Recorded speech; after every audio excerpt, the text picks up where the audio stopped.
Alright, many things they surely, many things has happened. Alright, welcome back.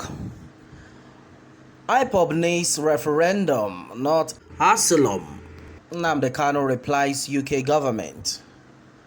Nnamdi Kanu, the leader of the indigenous people of Biafra, Ipob, on Tuesday said members of his group need a referendum and not Asylum.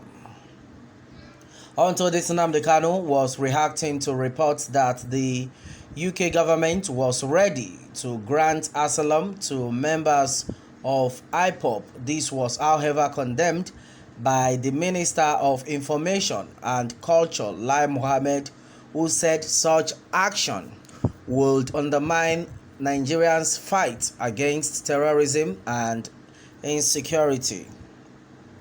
However, Nnamdi Kanu, who spoke through the spokesman of Ipob, Powerful, commended the UK government for such gesture.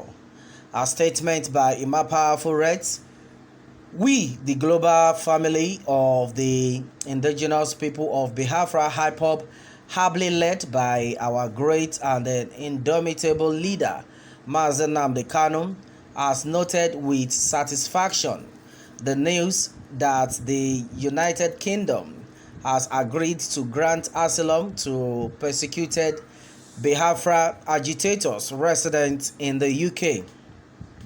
While we commend them for this bold initiative, we wish to most graciously remind them that what we Biafrans need and cherish the most is referendum and not asylum in the UK.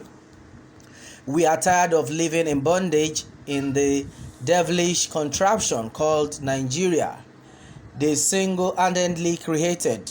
Well, we would not wish our children now and generation unborn to share the same geopolitical space with those that reward terrorists and criminalize law-abiding citizens. We particularly thank the UK government for confirming what the rest of the civilized world already knows, that the great Ipob worldwide family are not terrorists but peaceful agitators and freedom fighters. That Nigeria is a country run by terrorists for the benefit of terrorists has been confirmed by this noble move by the United Kingdom. Aso Rock, the seat of power in Nigeria, is a terrorist haven with 7 ministers who are openly sympathetic to terrorists and their activities coming and going as they please, while freedom fighters are languishing in jail. We want freedom, not asylum, Nnamdi Kanu, through Powerful stated.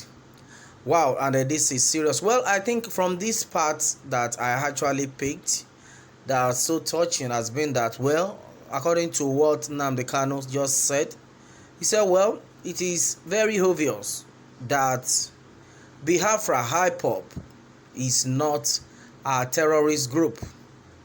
And they might be calling them a terrorist group simply because they are going against their evil plans.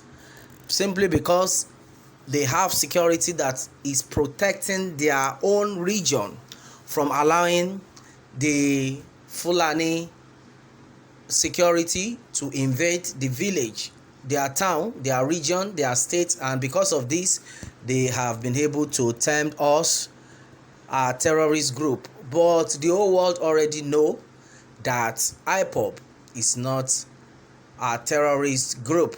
Alright, that is serious. Well, according to what he said, well, we particularly thank the UK government for confirming what the rest of the civilized world already knows, that the great Ipob worldwide family is not a terrorist group but peaceful agitators and then freedom fighters.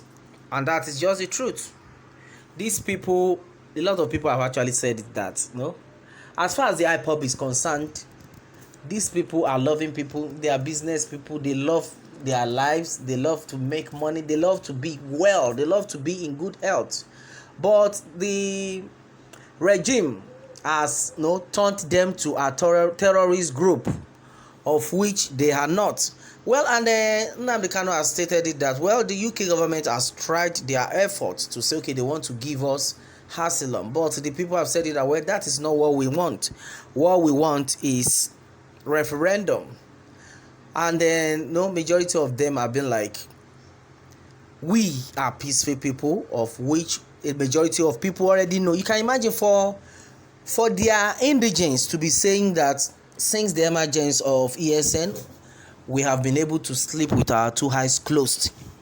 So from there you should know that this set of people do not want trouble. From there you should know that this set of Ipob are not terrorist group, because even the people they are protecting, their home people they are protecting, they said they have seen the handiwork of these people. We love them. We want them to continue what they are doing. So what more could be asked? Well, I think it's so unfortunate that majority of the leaders that are saddled with the responsibility of taking care of the citizens, majority of the leaders that are left with that honor to protect the citizens of the country are now the ones that are even making it worse. Because right now a lot of people who are supposed, in fact, people who are supposed to be called elder statesmen, they are now the ones, they don't even know how to tackle issues. When the president was like, okay, fine, there will be war, we are going to release war, it's like these children, they didn't know what happened in their days of their father and the rest of it. And in this one we now notice that there are some elderly men that are supposed to give advice. Still they are the ones that are even contributing to the worsened security that we have in the country. Somebody like Senator Bull Akachua, what's that name? You can imagine his statement after the president has said it that, okay, fine, there's going to be war, and the rest of it's like these people do not know the history, they do not know what happened. Somebody like Senator Bukachua is now coming out to compliment that yes, that is what we are going to do. You can imagine all sorts. Are these the people that are supposed to lead the country? In fact, to the extent it was even like, in fact, as far as this regime is concerned, as far as the presidency is concerned, it's not going to be rotated. It will remain in the north. So are those the kind of people that are supposed to be ruling us? That's why this set of people that can reason very well, that are sane, have come out to say, okay, fine, it will be better we go our separate ways, because your own thinking, the way you reason, is so abnormal that we can no longer tolerate it. And then I think it's not too big to ask, because with what is going on in the country, there's nothing like democracy. If there is democracy, they've been talking about democracy, that this regime has been the government of the people, for the people, and by the people. But with what we have seen, it has never been for the people, it has never been by the people, but it's by force. That's what we are saying so far. And now you are not blaming this set of people that want to leave because they are tired, and you are preaching what you are not doing. That is the problem. Well, the good Lord will continue to protect us all in this country. Well, meanwhile, let me have your take on this, my people. And remember to subscribe for more updates. Thanks and God bless.